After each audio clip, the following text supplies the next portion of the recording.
Assalamualaikum warahmatullahi wabarakatuh. Perkenalkan, kami dari kelompok 6 akan mempresentasikan mengenai materi perkembangan kreativitas pada mata kuliah perkembangan peserta didik. Materi pertama mengenai pengertian perkembangan kreativitas. Perkembangan kreativitas pada anak sangat erat kaitannya dengan perkembangan kognitifnya.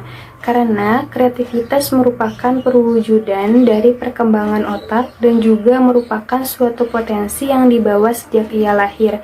Setiap individu memiliki potensi kreativitas yang berbeda-beda, dan untuk mengetahui kualitas kreativitas dapat diidentifikasikan melalui sikap, perilaku, maupun penampilannya, baik melalui pengamatan hasil karya maupun hasil tes.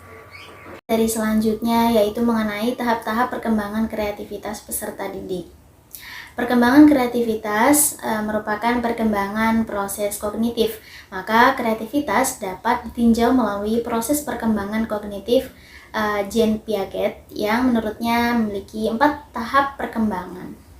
Yang pertama yaitu ada tahap sensori motor, yakni pada usia 0 sampai 2 tahun. Yang mana pada tahap ini, anak belum memiliki kemampuan untuk mengembangkan kreativitasnya. Karena pada tahap ini, tindakan anak masih berupa tindakan fisik yang bersifat refleksi. Kemampuan yang paling tinggi pada tahap ini, atau pada usia 0 sampai 2 tahun, yaitu anak mulai dapat memproduksikan sesuatu yang ada dalam memori dan dapat menggunakan simbol-simbol untuk merujuk kepada objek yang tidak ada. Selanjutnya atau yang kedua yaitu ada tahap praoperasional. Nah, tahap ini terjadi pada saat usia anak 2 sampai 7 tahun. Yang mana anak di sini sudah mulai tumbuh dengan kemampuannya yaitu mengembangkan memori. Anak memiliki kemampuan untuk menjelaskan peristiwa-peristiwa alam di lingkungannya, baik secara animistik maupun antropomorfik. Nah, apa itu animistik? Animistik yaitu anak menjelaskan peristiwa-peristiwa alam dengan menggunakan perumpamaan hewan. Sedangkan antropomorfik yaitu kemampuan anak dalam menjelaskan peristiwa-peristiwa alam dengan menggunakan perumpamaan manusia. Yang ketiga yaitu ada tahap operasional konkret. Nah, tahap ini terjadi pada tahun atau saat anak berumur 7 sampai 11. Pada tahap ini, rasa ingin tahu seorang anak berkembang. Nah, perkembangan ini juga membantu pada perkembangan kreativitas anak. Nah, faktor-faktor yang memungkinkan berkembangnya kreativitas anak yaitu anak mampu berpikir logis. Anak sudah mampu berpikir logis dalam bentuk sederhana, serta anak sudah mampu mengimajinasikan sesuatu. Nah, peran lingkungan termasuk orang tua pada tahap operasional konkret ini sangat berpengaruh terhadap perkembangan kreativitas anak. Nah, karena anak terkadang memberikan atau memerlukan bantuan hal-hal maupun benda konkret untuk meningkatkan imajinasi anak. Kemudian yang keempat yaitu tahap operasional formal dari umur 11 tahun hingga seterusnya. Pada usia ini, perkembangan kreativitas anak sedang berada pada tahap yang amat potensial, di mana anak sudah bisa disebut sebagai remaja. Ada faktor-faktor yang mendukung perkembangan potensi kreativitas, yaitu remaja sudah mampu melakukan kombinasi objek-objek secara proporsional berdasarkan pemikiran logis, pemahaman yang relatif, dan juga problem solving yang dimiliki individu tersebut sudah mampu menghadapi permasalahan yang kompleks. Bismillah, di sini saya akan memaparkan materi mengenai faktor yang mempengaruhi perkembangan peserta didik. Di sini Hurlock berpendapat bahwa faktor internal maupun eksternal memiliki pengaruh terhadap kemampuan perkembangan pada individu. Namun, belum dapat ditentukan faktor seperti apa yang lebih mempengaruhi. Nah, berikut akan dipaparkan mengenai faktor-faktor yang dapat mempengaruhi perkembangan peserta didik. Yaitu yang pertama ada faktor internal yang memiliki 4 subpembahasan. Yang pertama itu ada gen dan sifat bawaan, yang kedua ada kecerdasan, yang ketiga ada bakat khusus, dan yang keempat ada kepribadian. Yang pertama ada gen dan sifat bawaan. Kemampuan bawaan yang didapat dari orang tua memiliki pengaruh kepada perkembangan individu secara fisik, kognitif, serta emosi. Riwayat keluarga dengan penyakit ataupun gangguan juga memiliki pengaruh terhadap perkembangan kreativitas anak. Baik yaitu kecerdasan, sifat, kepribadian orang tua pastinya juga diturunkan kepada peserta didik dan akan memberikan pengaruh yang lebih besar dalam perkembangan kreativitas. Yang kedua yaitu ada kecerdasan. Setiap individu atau peserta didik pasti memiliki kecerdasan yang berbeda. Kecerdasan ini merupakan kemampuan manusia yang dapat diukur dengan melihat beberapa hal seperti kemampuan analisis, memori, pemahaman, dan juga abstraksi.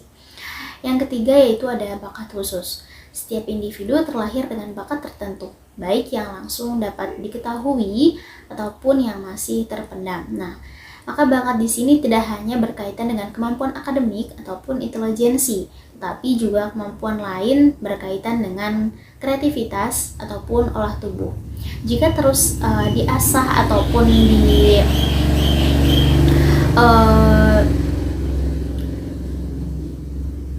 latih terus-menerus, maka akan menghasilkan sebuah prestasi ataupun sebuah karya.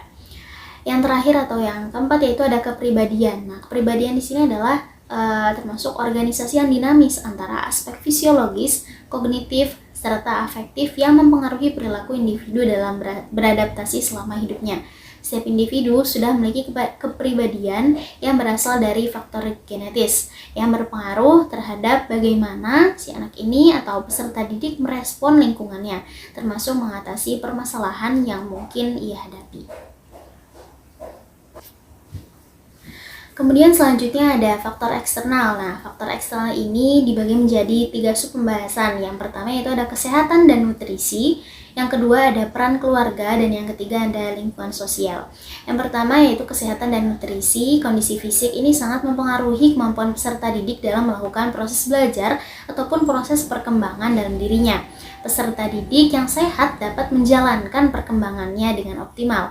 Kesehatan ini harus ditunjang oleh nutrisi yang cukup dan seimbang. Dengan demikian, secara fisik, peserta didik sudah siap untuk melakukan kegiatan yang akan menghasilkan sebuah perkembangan pada dirinya. Yang kedua, dari faktor eksternal yaitu ada peran keluarga. Keluarga merupakan kelompok terkecil dan pertama yang dimiliki individu ataupun peserta didik. Nah, pola asuh yang tepat serta budaya yang sehat dalam kekeluargaan dapat membantu peserta didik untuk berkembang sesuai dengan fase perkembangan yang harus dilewati. Lalu yang ketiga, dari faktor eksternal yaitu ada lingkungan sosial. Lingkungan di sini terkait dengan segala hal di sekitar individu, baik itu orang lain, kondisi lingkungan, fasilitas, bahkan media sosial yang tidak terlihat bentuknya secara fisik. Di sini saya akan menjelaskan tentang manfaat perkembangan kreativitas. Kreativitas bukanlah sesuatu yang didapat sejak lahir. Kreativitas merupakan keterampilan yang harus diasah secara terus-menerus. Kreativitas akan membentuk anak untuk berani mengeksplorasi segala hal yang ada di sekitarnya. Ia bisa menjadi pribadi yang aktif dan tak takut untuk mencoba hal-hal baru. Hal itu penting untuk masa depannya kelak. Anak yang kreatif memiliki beragam ide untuk memecahkan masalahnya sendiri. Kreativitas merupakan hal penting dalam kehidupan, khususnya pada anak usia dini, karena dapat membuat manusia lebih produktif. Selain itu, juga meningkatkan kualitas hidup, serta dapat mempermudah mencari jalan keluar dari sebuah permasalahan.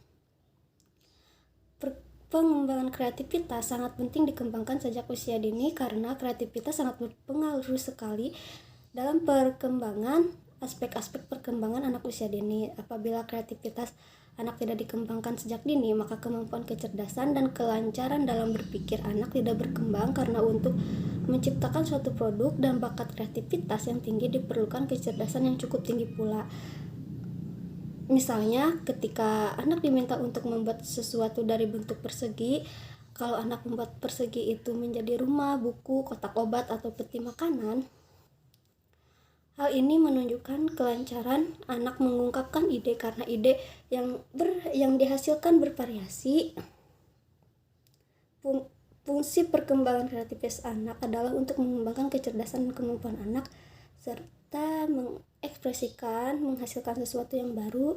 Jika potensi yang dimilikinya dikembangkan dengan baik, maka anak akan dapat mewujudkan dan mengaktualisasikan dirinya sebagai manusia yang sejati. Selanjutnya saya akan menjelaskan mengenai karakteristik peserta didik yang kreatif. Karakteristik sendiri berasal dari kata karakter yang berarti ciri, tabiat, watak, dan kebiasaan yang dimiliki oleh seseorang yang sifatnya relatif tetap.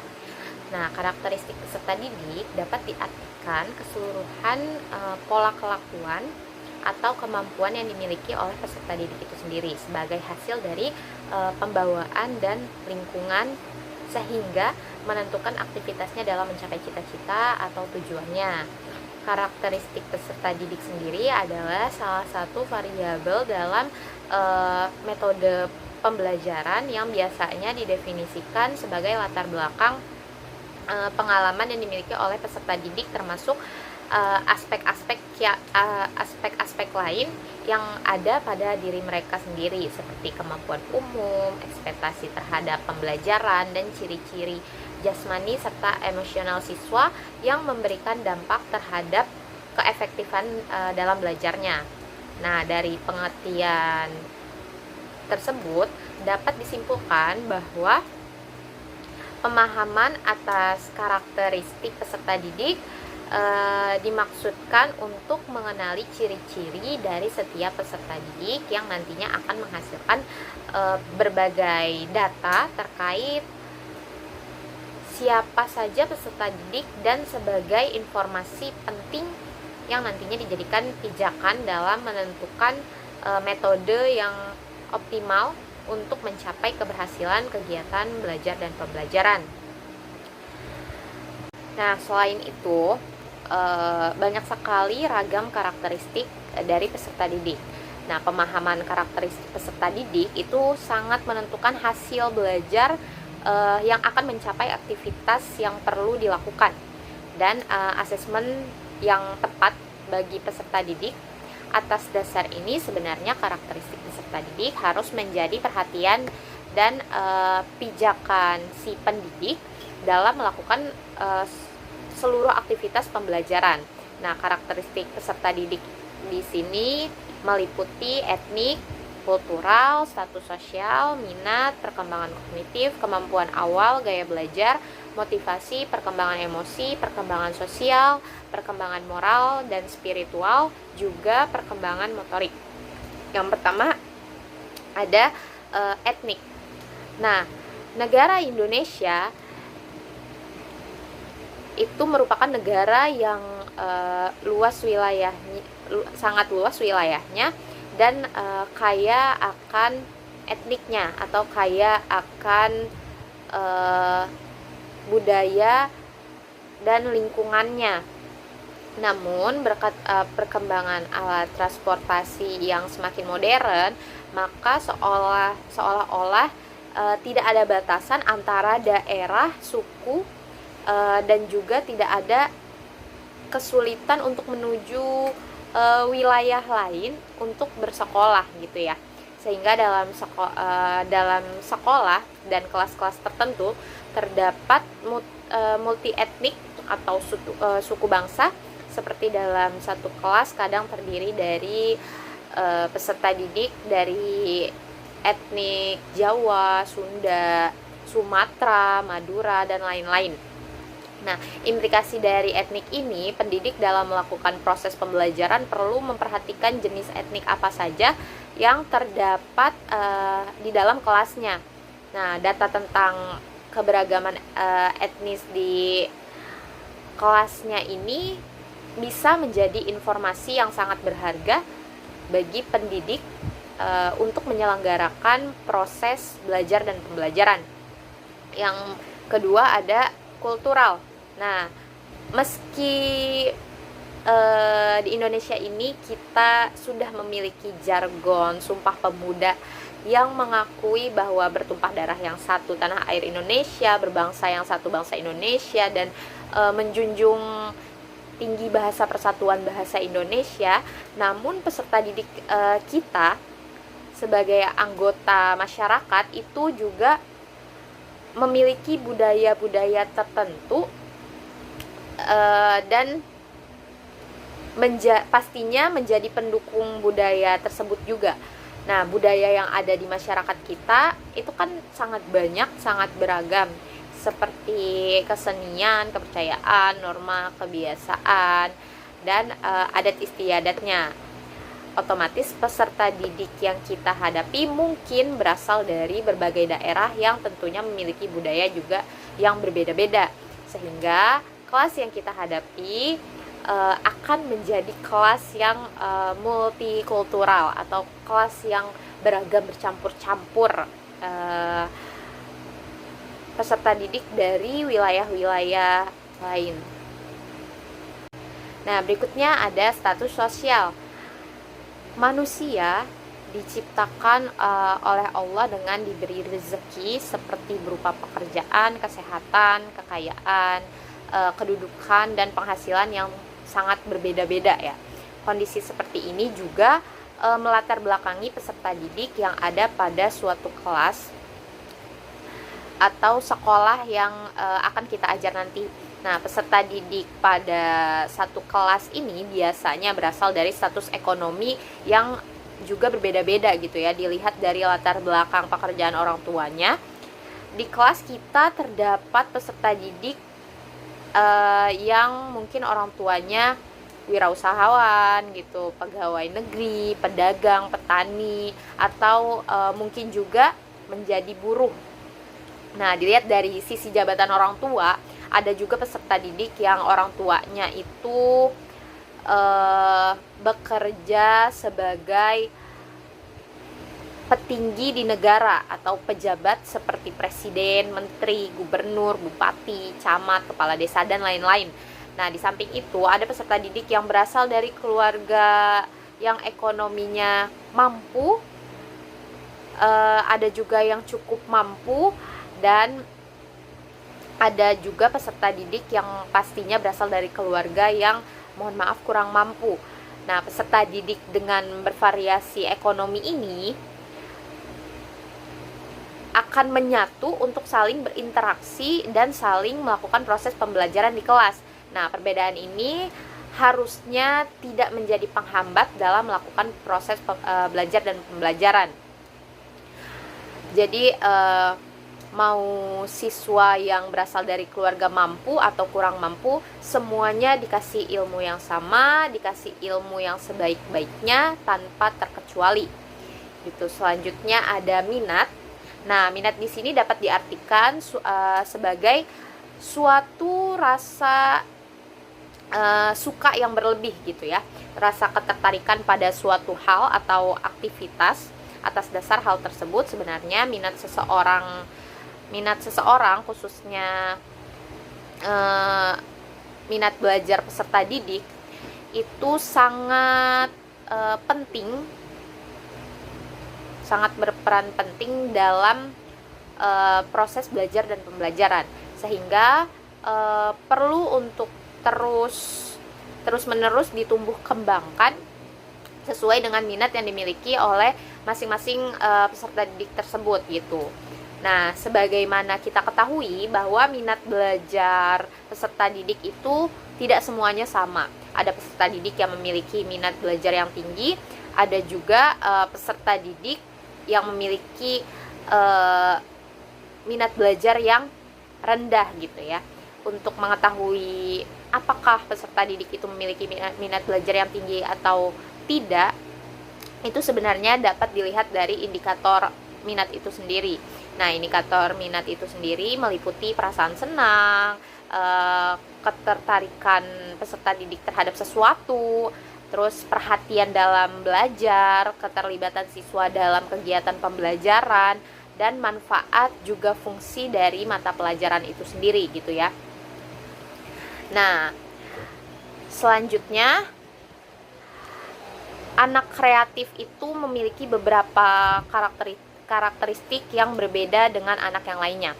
Karakteristik anak yang kreatif itu biasanya dapat dilihat pada saat mereka sedang melakukan aktivitas atau kegiatan bermain. Nah, di sini ada beberapa ciri-ciri juga anak yang kreatif.